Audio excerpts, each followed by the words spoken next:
Hey everyone! We left the climate story at requiring industry, government, and technology changing from the top down, and all of us shifting our consumption habits and using our market demand to change from the bottom up, coming together and making changes to solve the climate crisis. Well, that's a great idea in theory, but what does that mean we actually need to do? First, we've got to save energy. Why? If you can turn the light on and pay your bill, what's the problem? Well, burning fossil fuels for energy and then for making stuff, plastic stuff, is what got us into this mess in the first place. I mean, energy still costs money. Not everyone can afford it, and we'll need more and more energy as the climate changes, our population grows, and we continue to make everything electronic. Look, we've always had limited resources for one reason or another, and now is no different. So we can't just use all the energy we want without any consequences, even if we are making it clean. Phew, all right, enough parent talk. Let's focus on some really simple things that we can do to replace and reduce, or that we can do to reduce our use and our waste of this really essential resource. Let's look at lights.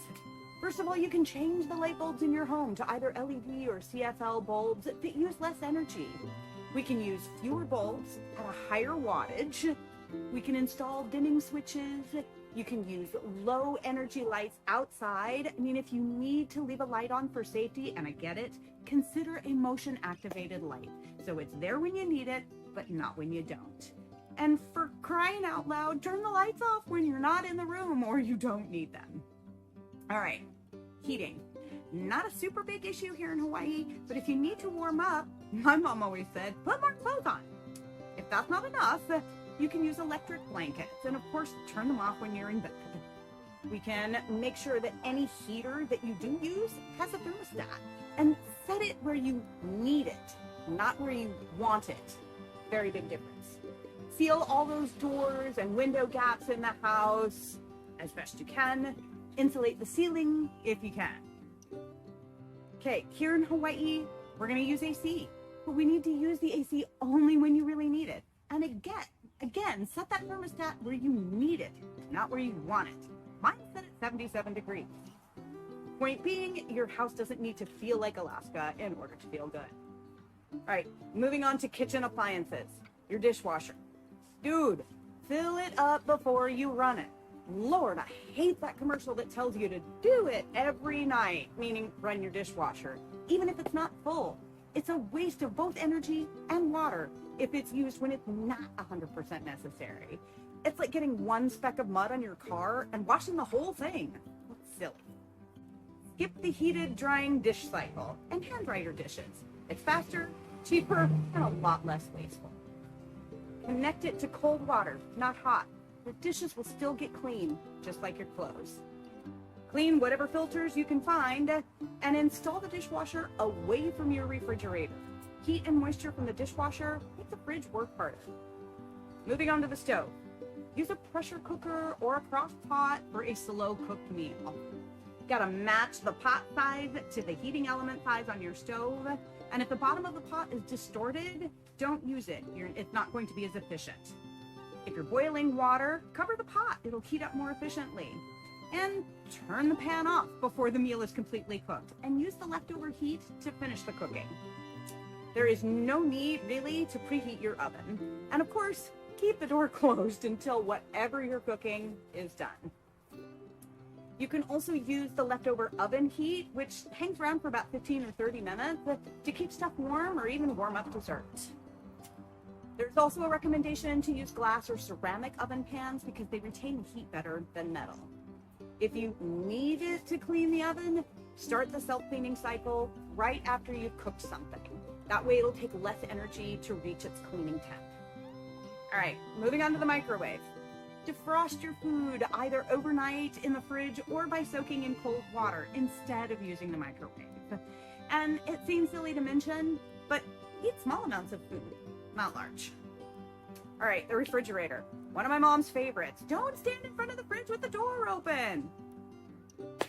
Let stuff cool completely before stashing it in the fridge. Defrost your fridge regularly and turn an empty one off if you leave on vacay. Now for the freezer, either up above or below, don't pack it completely full so that everything can freeze properly, and defrost it regularly. All right, moving from the kitchen into the laundry room, starting with our washer. And again, fill it up. Don't do small loads. Don't waste that water and electricity. Choose the shortest cycle that you can, and if you need to use some heat, use warm, not hot water. I personally wash everything in cold and it works just fine. If you have a choice, choose a front-loading energy-efficient washer. That's the way to go. For your dryer, use the automatic drying cycle so that things aren't over-dried. And use the right drying temp for whatever it is that you're drying, either low heat or high heat. We need to make sure that our clothes aren't dripping wet, and toss in some of our lovely wool dryer balls that you can get at IKEA Bros to help your clothes actually dry faster. And my favorite, avoid ironing by removing clothes right away when they're done drying. If you can, and you live in a place where you can, hang your clothes out to dry. All right, laundry room done, kitchen done. Let's go for some general house things that we can do to save energy. You can set your water heater thermostat between 131 and 140 degrees Fahrenheit, and make sure that whatever pipes are outside and lead to the house are well insulated. Even here, that can help. If you can, paint the walls in your house a light color to reflect light, so you'll need fewer lamps and fewer light bulbs. There isn't really a need to buy more appliance than you can use. For example, 2 people don't need an industrial-sized fridge. And if you can do it by hand, don't buy the electric version of whatever that thing is, food processor, etc. If you do have an appliance for a task, use it. In other words, don't make toast in the oven or boil water on the stove if you have a toaster or a kettle. The toaster and the kettle are going to be more energy efficient. Turn fans or anything else you turn on or plug in when you don't need them. Just turn them off. Turn all your power strips off before you go to bed at night. Me personally, I'm not very good at this one yet. No one's perfect. It only matters if you keep trying, and I keep trying. Now, if you have the resources, you can invest in solar panels for your home. We're lucky our rental has them. You can purchase energy efficient appliances or even an electric vehicle. If not, save up for them, like I am if you can. Now, the bonus to all of this, all of these things can be done both at home and at work to a degree, which increases the positive impact. And even though some of these things may be slightly inconvenient until they become habit, it will save your family money. And who doesn't appreciate that, especially these days?